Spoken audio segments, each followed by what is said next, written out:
పెట్టేసి మనం చేసే వాటిని హైలైట్ చేస్తారే తప్ప, పాపం వీళ్ళు ప్రార్థన చేస్తున్నారులే, పాపం వీళ్ళు వాక్యం చదువుతున్నారులే, ఏమైందిలే అని మాత్రం ఎవరు కూడా మనల్ని చూసి ఎవ్వరూ ఎప్పుడు కూడా అనరు. దయచేసి జ్ఞాపకం చేసుకునండి. నీవు ఎన్ని రోజులు ఉపవాసం అని ప్రార్థన చేసినా ఎవరన్నా అరే అని పిలిచావు అనుకోండి, ఆ మాటతో అయిపోతుంది. ఇన్ని రోజులు ఉపవాసం ఉన్నాడు, నోరుని ఆపుకోలేకపోయాడు అంటారా. ఇన్ని రోజులు ఉపవాసం ఉన్నాడే, ఇన్ని రోజులు ప్రార్థన చేశాడే, నోటిని మాత్రం ఆపుకోలేకపోయారు. ఇన్ని రోజులు ఉపవాసం ఉన్నారే, ఇన్ని రోజులు ప్రార్థన చేశారే, కనీసం వారు వెళ్ళే మార్గాన్ని మార్చుకోలేకపోయారు. ఇంత చేస్తున్నారే, ఇంత ప్రయాసపడుతున్నారే, ఇంత ప్రార్థన చేస్తున్నారే, ఇంత చేసినా కానీ మరలా అదే మార్గంలో వెళుతున్నారు అనే మాటలే అంటారే తప్ప, వెళితే వెళ్ళారులే, అట్లీస్ట్ వాళ్ళు ప్రార్థన చేస్తున్నారు, చేస్తే చేశారులే, వాళ్ళు ఉపవాసం ఉంటున్నారు, అంటే అన్నారులే, వారు వాక్యాన్ని చదువుతున్నారు అని ఎవ్వరూ కూడా మనలో చూసి దయచేసి ఎప్పుడు కూడా అలా అంటారని ఎప్పుడు కూడా ఆశపడకండి. ఎందుకు అంటే మనం ఏ స్థితిలో ఉన్నప్పటికీ కూడా చాలా సందర్భాల్లో మనం అంటూ ఉంటాం కదా, ఎవరన్నా ఒక వేలు ఎత్తి చూపిస్తే మిగిలిన 3 వేళ్ళు మన వైపు చూస్తే అంటారు. నిజమే, మనము 2 కళ్ళతో చూస్తాం కానీ 10 మంది 20 కళ్ళతో మనను చూస్తారు. అందుకని అంటారు కదా, క్రైస్తవ జీవితం అంట ఒక బుక్తో పోల్చారు. ఒక వ్యక్తి, a Christian life is equal to a book. Page తెరవంగానే ఒక క్రొత్తదనం కనిపించాలి తప్ప, పాతది కనిపిస్తే వెంటనే ఏం చేస్తారండి, ఆ బుక్ క్లోజ్ చేసి మరొక బుక్ వెళ్తారు. ఈనాడు నీవు నేను కూడా క్రీస్తుకి ప్రతి దినము కూడా ఆయనకు సమీపంగా ఉండటానికి ప్రయత్నించాలి తప్ప, క్రీస్తుకు అతి సమీపంగా ఉండటానికి ప్రాకులాడాలి తప్ప, మనం ఎప్పుడు కూడా పర్లేదులే నేను బైబిల్ చదువుతున్నాను, పర్లేదు నేను ప్రార్థన చేస్తున్నాను, నా బ్రతుకు ఇంతే, నాకు ఇది చాలు అని ఎప్పుడు కూడా మనం అనుకోకూడదు. మనం ఎప్పుడు కూడా దేని గురించి ఆశపడాలి అంటే, నా దేవునికి అతి సమీపంగా వెళ్ళాలి, నా దేవునితో నేను సహవాసం చేయాలి, నా దేవునితో సాంగత్యం చేయాలి, నేను ఎప్పుడు కూడా దేవునికి సమీపంగా ఉండడానికి ప్రయత్నం చేయాలి తప్ప, నామకార్థంగా లేకపోతే నేను ఎలా బ్రతుకుతున్నానో ఈ బ్రతుకు చాలని ఎప్పుడు కూడా మనము అనుకోకూడదు. ఒకవేళ అలా అనుకుంటే గనక యజమానుడు వచ్చినప్పుడు మనల్ని చూసి ఏం చేస్తాడో తెలుసండి, ఈ దాసుడు పనివాడు జీతానికి మాత్రమే పాత్రుడు, కాబట్టి ఈ దాసుడు జీతానికి పాత్రుడు కాడని మనల్ని పక్కన పెట్టేస్తాడు. చూడండి, యజమానుడు వచ్చినప్పుడు పనంతా కూడా బాగుండి వివాహం అంతా బాగా జరిగింది అనుకోండి, దాసులందరిని పిలిపించి కూర్చోబెట్టి వాళ్ళతో కొంచెం ఏం చేస్తాడండి, ప్రశాంతంగా మాట్లాడతాడు. తన బాధ అంతా కూడా, తను చేసిన ఏమంటారు ఖర్చు పెట్టినంతా కూడా పనివారితో చెప్పుకొని తన బాధ అంతా కూడా తీర్చేసుకుంటాడు. కారణం ఏంటంటే, తన పొందాల్సిన బాధ అంతా ఎవరు పొందారు, తన దాసులు పొందారు. తన చేయాల్సిన కష్టమంతా కూడా ఎవరు పొందారు, తన దాసులు పొందారు. కాబట్టి ఏం చేస్తాడంటే, దాసుల దగ్గరికి వెళ్ళి వారితో ముచ్చటించి వారు చేసిన పనంతా కూడా మెచ్చుకుంటూ తను పొందినటువంటి ఆ పేరంతా కూడా తీసుకువెళ్ళి వారికి ఇచ్చేస్తాడు. అప్పుడు ఆ దాసులు ఏం చేస్తారో తెలుసండి, వారు చేసిన కష్టమంతా కూడా ఆ ఒక్క క్షణం మర్చిపోయి చాలే అనుకుంటారే తప్ప, అయ్యో ఇంత చేసినా కానీ మా దాసుడు మాకేమీ ఇవ్వలేదే, ఏం చేయలేదని ఎప్పుడు కూడా వారు అనుకోరు. కానీ యజమాని ఏం చేస్తాడు తెలుసండి, అక్కడితో ఆగిపోక వారితో కూర్చొని భోజనం చేస్తాడు. దేవునికి స్తోత్రం కలిగిన గాక. అంత మాత్రమే కాదు కానీ బైబిల్ గ్రంథంలో రాయబడి మాట తెలుసండి, ఆ భోజనమంతులో కూర్చోబెట్టి తానే వచ్చి వారికి ఏం చేస్తాడండి, ఉపచారము చేయని వాక్యం రాయబడుతుంది. ఆ దాసులతోనట, అయ్యా మీరు కూర్చొని వారికి ఏం చేస్తాడంటే యజమానుడు వడ్డిస్తాడట. ఎంత ధనితండి దాసులకి కదండి. ఈనాడు నీవు నేను కూడా మన క్రైస్తవ జీవితాన్ని కాపాడుకోగలిగితే నా ప్రభువు, అందుకనే ప్రకటన కింద రాయబడుతుంది, ఆయన మనతో వచ్చి ఏం చేస్తాడండి, మనతో కలిసి కూర్చొని భోజనం చేస్తాడు. దేవునికి స్తోత్రం కలుగునుగాక. ఎంత ధన్యత ప్రభువు నీకు నాకు ఇచ్చాడు. ఆ ధన్యత నీవు నేను పొందుకోవాలి అంటే మనం ఎప్పుడు కూడా ఏం చేయాలండి? ఎల్లవేళలా మనము సిద్ధంగా ఉండాలి. రెండవది, అప్రమత్తంగా ఉండాలి. అలా ఉండగలిగితేనే గనక, అలా ఉంటేనే గనక మనము యజమానుని చూసే అవకాశము మనకు దక్కుతుంది. ఇంకోటి చూస్తే కనుక ఆఖరికి ఇంకో మాట చెప్పి నా మాటలు ముగిస్తాను. 39-40 చదువుకుందాం. ఆ, ఆ, ఆ. మెలకుగా ఉండి తన తెలుసుకొనుడి, మీరు అనుకొనని గడియలో మనుష్య కుమారుడు వచ్చును గనుక మీరును సిద్ధముగా ఉండుడని చెప్పారు. దేవునికి స్తోత్రం కలుగునుగాక. ఈ ఈ ఆఖరి విషయాలు మనం జ్ఞాపకం చేసుకుంటే గనక క్రైస్తవులమైన మనము మొదటిగా చేయవలసింది ఎల్లవేళలా సిద్ధపడి ఉండాలి. రెండవది, అప్రమత్తంగా ఉండాలి. మూడవది, క్రీస్తుతో లేకపోతే దేవునితో సాంగత్యము చేసేవారిగా ఉండాలి. లేకపోతే దేవునితో సంబంధము కలిగిన వారిగా మనం జీవించాలి. ఎందుకు అంటే మనము ఎంతకాలము క్రైస్తవులుగా జీవించినా క్రీస్తుతో లోతైన అనుభవం లేకపోతే, క్రీస్తుతో వ్యక్తిగత అనుభవం గనక మనతో లేకపోతే, మనం ఎంతకాలము భక్తి చేసినా, ఎంతకాలము క్రైస్తవ్యంలో ఉన్నా, ఎంతకాలము మనము క్రీస్తుని అనుసరించినా చివరికి ఏం మిగులుతుందంటే ఆయన వచ్చినప్పుడు ఆయన చూచే ధన్యత మనకు మాత్రము కలుగదు. మనం చేయవలసిన పని ఏంటంటే ఆయనతో మంచి సంబంధము కలిగి ఉండాలి. ఎలాంటి సంబంధం అంటే లోతైన సంబంధం, లోతైన అనుభవం మనము ఆయనతో కలిగి ఉండాలి. లోతైన అనుభవాలతో మనం ఉండాలి. చాలా సందర్భాల్లో క్రైస్తవులు ఏం చేస్తారంటే, ఎప్పుడంటే మనకు బాధ వచ్చినప్పుడు మాత్రమే ఆయనతో లోతైన అనుభవంలో ఉంటాం. మనకు కష్టం వచ్చినప్పుడే ఆయనతో సమీపంగా ఉండడానికి ప్రయత్నం చేస్తాం. మనకు దుఃఖం వచ్చినప్పుడే ఆయనతో సమీపంగా ఉండడానికి ప్రయత్నం చేస్తూ ఉంటాం. లేకపోతే మనకు బాధ వచ్చినప్పుడు, కలత చెందినప్పుడు, రోగం వచ్చినప్పుడు, ఇలాంటి సందర్భాల్లో మాత్రమే ఆయనతో లోతైన అనుభవంలోనూ లేకపోతే ఆయనతో మంచి సహవాసం కలిగి ఉండాలని ఇప్పుడు కూడా ప్రయత్నం చేస్తూ ఉంటాం. దయచేసి జ్ఞాపకం చేసుకునండి, అలా ఇప్పుడు నా ప్రభువు కోరుకోలేదు. నా ప్రభువు కోరుకుందని ఏంటి తెలుసండి? ప్రతి దినము ప్రతి క్షణము కూడా ఆయనతో ఏం కలిగి ఉండాలి? మంచి సంబంధము మనము కలిగి ఉండాలి. ప్రభు ఆశపడుతున్నాడు. ఏదో దుఃఖం వచ్చినప్పుడు, బాధ వచ్చినప్పుడు, కలత వచ్చినప్పుడు, రోగం వచ్చినప్పుడు, వ్యాధి వచ్చినప్పుడు మాత్రం ప్రభు ఆశపడలేదు. కానీ నీ దుఃఖంలోనూ నీవు దేవునికి సమీపంగా ఉండాలి. నీ సంతోషంలో కూడా నీ ప్రభువుకి సమీపంగా ఉండగలగాలి. ఈనాడు క్రైస్తవులు ఏం చేస్తారో తెలుసండి? వారికి రోగం రానప్పుడు, లేకపోతే బాధలు దుఃఖాలు రానప్పుడు బాగానే ఉంటున్నారు. ఏదైనా చిన్న బాధ, రోగము, దుఃఖం వచ్చిందనుకోండి, వెంటనే అయ్యా ఎందుకు నాకు ఈ బాధ, ఎందుకు నాకు ఈ కష్టం అని ప్రభువుని ఏం చేస్తారండి? ప్రశ్నిస్తూ ఉంటారు.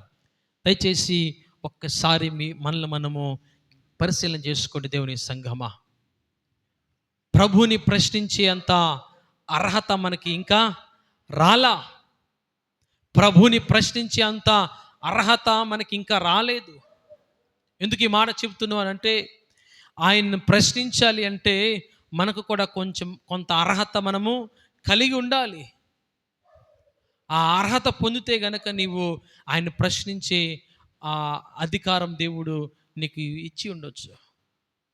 కానీ ఈనాడు చాలామంది ఎలా ఉన్నారంటే, అర్హత పక్కన పెట్టేయండి, అర్హతతో సంబంధం లేకుండా ఆయన ప్రతిసారి కూడా ఏం చేస్తారండి? ప్రశ్నిస్తూనే ఉన్నారు. చిన్న బాధ వస్తే ప్రశ్నించటం, చిన్న కలత వస్తే ప్రశ్నించటం, ఏదన్నా చిన్న కష్టం వస్తే వెంటనే ప్రభువుని ప్రశ్నించేస్తారు. ఎందుకు ప్రభువా నాకు ఈ బాధ, ఎందుకు ప్రభువా నాకు ఈ కష్టం, అయ్యో ఈ కష్టం నాకే రావాలా, ఈ ఇబ్బంది నాకే కలగాల అని ప్రభువుని ప్రశ్నించేస్తారు. ఎన్ని ప్రశ్నలు వేస్తారో. దయచేసి ఒక్కసారి నా మాట ఆలకించాల్సిందిగా మీకు మనవి చేస్తున్నాను.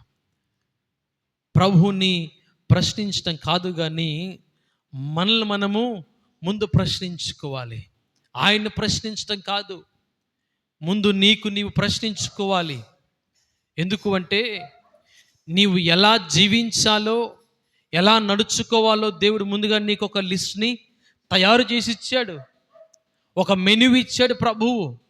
చూడండి, మనం ఎక్కడికైనా రెస్టారెంట్కో హోటల్కి వెళ్ళినప్పుడు నువ్వు ఏది తినకపోయినా ముందు తీసుకొచ్చి మన ముందు ఏం పెడతారండి? చాలా గౌరవంగా మెనూ పెడతారు.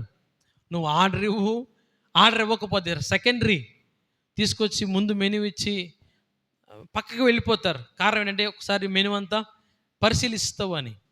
పరిశీలించిన తర్వాత వచ్చి వాళ్ళు ఏం చేస్తారని చాలా వినయంగా విధేయత వచ్చి అడుగుతారు.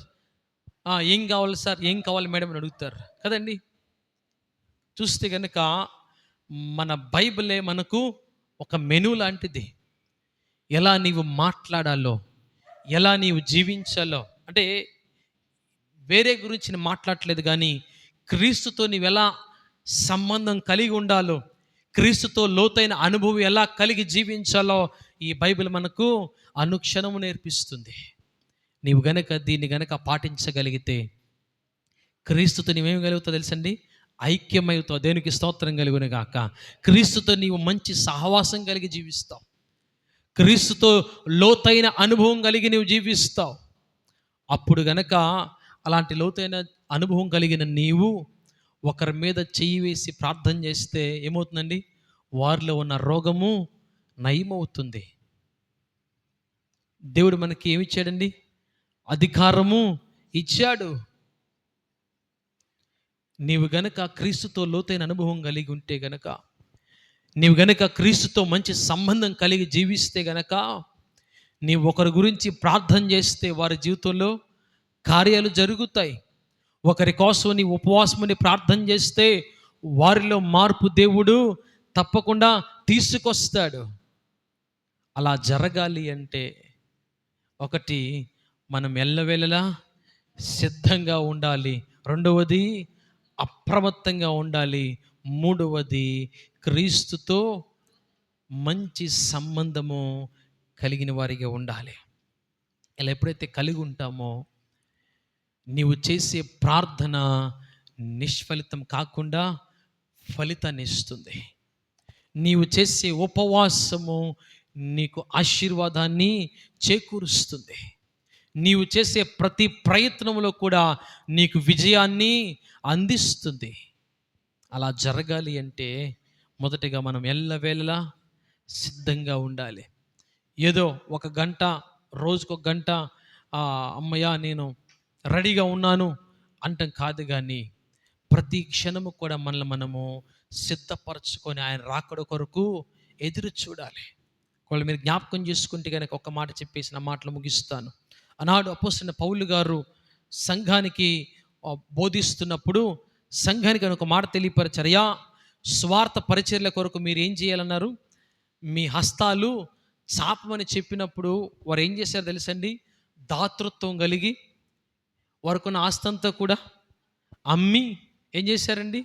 అపోస్తల పాదాల ఎడత పెట్టారు కదండి. కారణం ఏంటి తెలుసండి మీకు?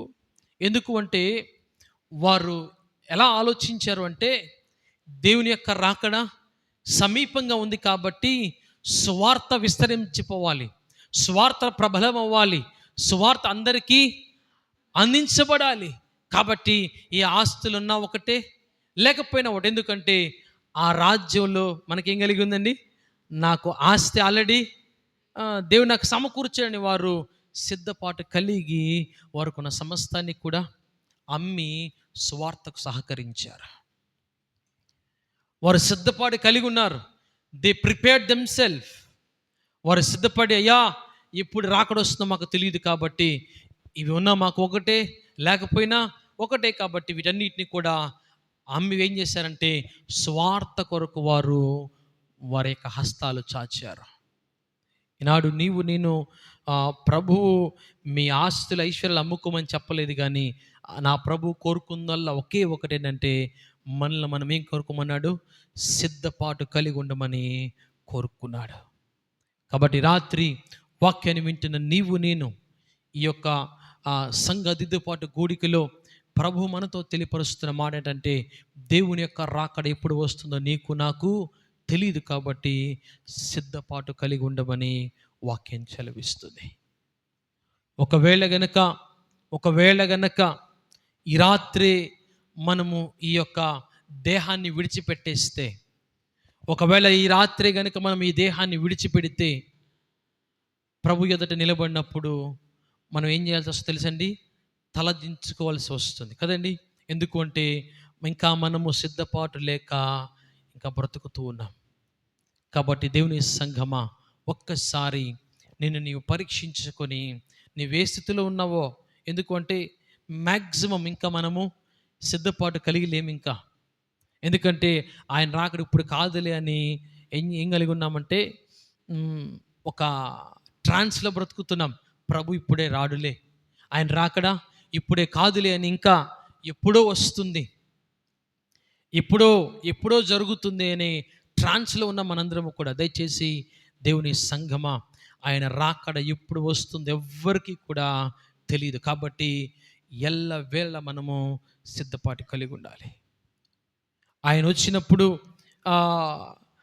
ఆ యొక్క సిద్ధపాటు కలిగిన ఆ 5 కన్యకలు ఏ విధంగా అయితే పెండ్లి కుమారుని ఎదుర్కోగలిగారో, అటు రీతిలో నీవు నేను కూడా ఎదుర్కొనాలి అంటే, అటు రీతిలో సంఘం ఎదుర్కోవాలి అంటే గనక మనల్ని మనము ఎల్లవేళలా సిద్ధపరచుకొని కాని వారిగా మనం ఉండాలి.